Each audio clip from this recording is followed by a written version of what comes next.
Hello again, ladies and gentlemen, and welcome back to the Elegant Dev Show. I am your host, the Elegant Dev, and today we'll talk about 5 books you must read now and why I believe you should read them. They may surprise you, so make sure you watch until the very end. Now, I'm also thinking of doing a video about my favorite fantasy and science fiction books as well at some point in the future. Leave a comment down below if you want to see that. But before we get into the video, if you're new to the channel, well, so am I. This is video number 4. Nevertheless, if you're interested in motivation, productivity, leadership, feel free to check out the rest of my channel. I do talk quite a bit about what I've learned about that stuff from my career in software engineering. Also, subscribe if you haven't already, and make sure to tap the notification icon if you want to keep up to date with my future videos. So without further ado, let's kick off the list with The Prince by Niccolo Machiavelli. This is without a doubt one of the most influential books in political philosophy, and its core themes are centered on the following questions. What should the goals of a prince or leader be? And how far would those with power go to achieve said goals, and do the ends justify the means? But why do I think you should read it? My answer is twofold. First, here's my favorite quote from the book. Everyone sees what you appear to be, you experience what you really are. What this means is basically that the way we present and position ourselves can often be just a means to an end, a mask we wear, or it can be who we actually are. We can be genuine, manipulative, good, evil. It's all up to us. The truth is, at one point or another, we've all had to put on a mask to get ahead. But the second reason is, you need to be aware of the potential for evil in others. Because your downfall may be part of someone else's plan. Others can and will stab you in the back to win the rat race, sometimes knowingly, sometimes without even realizing it. But don't get me wrong, I do believe that people are wonderful, incredible, and genuinely good. While we should be hopeful and expect the best, we should always prepare for the worst. And I think that's a great lesson. Now go read the book. The next one on our list is Meditations by Marcus Aurelius, one of the greatest Roman emperors and Stoic philosophers. And I do believe that that man can teach us more about being a great leader and a decent human being at the same time than just about any other historical figure. Reading his thoughts and ideas has always been an incredible source of inspiration for me, because that's basically what the book is. A collection of his personal notes and writings about Stoicism, among other things. As for my takeaways, I would define the core themes of Meditations as follows. One should be inclined towards self-reflection and analysis of one's judgment. One should accept the faults in others and in themselves. The pursuit of fame, praise, and a lasting legacy are a fool's game. Change is the nature of the universe, death should be accepted, and we should simply try to do our best with the time we have. While these very brief points are inspirational to say the least, my main reason for recommending this book is actually the following quote. You have power over your mind, not outside events. Realize this and you will find strength. I strongly believe that our perspective about things is what really matters in the end. It is what shapes and defines other people's words and actions towards us. It's what makes them wonderful or terrible. So go ahead and read this if you want to gain a new perspective. Now, you may have heard of the next one. It's one of the hallmarks of business education. It's a book written by Dale Carnegie, bearing the title How to Win Friends and Influence People. Now, there's a lot of value and a lot of ideas in that book. We'll get into a few of them now, but you should definitely read the book to find out more.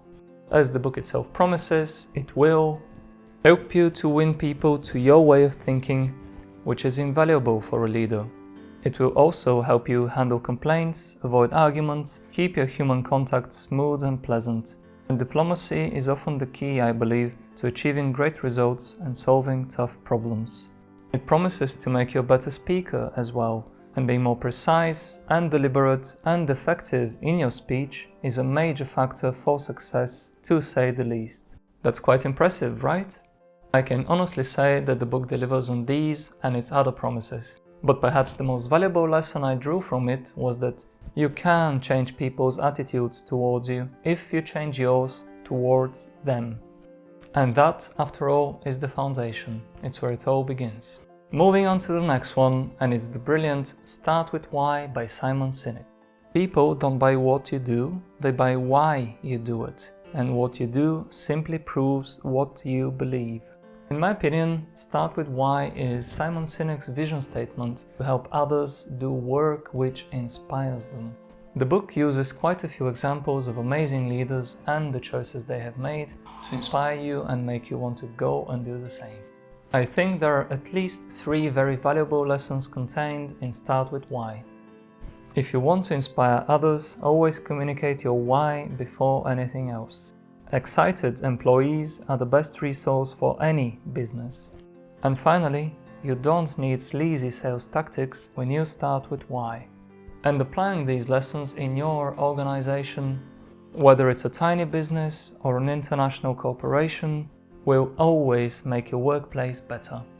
So let's say, for example, that next time you need to convince your team that a deadline is very important, if indeed it is, just tell them why it matters to you and why it should matter to them. Okay, time for the next one. Extreme Ownership by Jocko Willink and Leif Babin. The authors of this book have drawn from their experience in some of the toughest situations and places. As former Navy SEALs officers, they know what they're talking about when they talk about leadership. Now, the book consists of 12 major ideas that we could and should learn from in the business world. Now, we'll only get into a couple of them, but do read the book to get the rest. It's definitely worth the time. Let's start with extreme ownership, the idea that a leader is ultimately responsible for every aspect of a team and project. Also, there are no bad teams, only bad leaders. Self-explanatory, I think, but food for thought nonetheless. Finally, check the ego. Humility and the ability to listen to your team will get you much further as a leader and a human being than a bloated ego ever will. And I do believe that each of the 12 principles defined in the book are actually vital to being and becoming a better leader. But here's my favorite takeaway contained in a single quote. After all, there can be no leadership where there is no team. We can achieve the greatest heights of success only when we work together as a real team. Which brings us quite nicely to the next point, the bonus content. We come now to the real final item on today's list, and I realize I am cheating a bit because it's actually 4 books. It's The Lord of the Rings trilogy and The Hobbit by the late and great Master Tolkien. I will not even try to summarize them. At this point in time, I assume everyone knows the story, but if you don't, stop watching this video right now and go read them. You'll thank me later. So here's what I've learned from this amazing world. Ever since I first read about it when I was 6 or 7 years old, Middle-earth has held my imagination captive. I have spent ages in my mind, traveling from the Shire, to Gondor, to Rohan, to Mordor, and back again. And I've learned that life is a strange and wonderful and sometimes scary thing. That we never quite know where the road will take us. That even the darkest of times are bearable when we have love, and even the greatest of challenges can be overcome by fellowship and camaraderie. Above all else, I have learned that there are no small deeds and no small people. That bravery and kindness can change the world. That it's much better to aspire to ideals and be disappointed than never to have dreamt in the first place. And with that said, ladies and gentlemen, this will be everything for this episode of the Elegant Dev Show. But before we end the video, let me know, do you agree with this list? And what's your favorite book? The one that helped you grow the most in your personal and professional life? I would love to know that, so please leave a comment down below. Finally, if you enjoyed this video and would love to help out the channel, feel free to smash the like button. Thank you all for watching, and remember, stay elegant, exceptional and extremely professional. I will see you next time.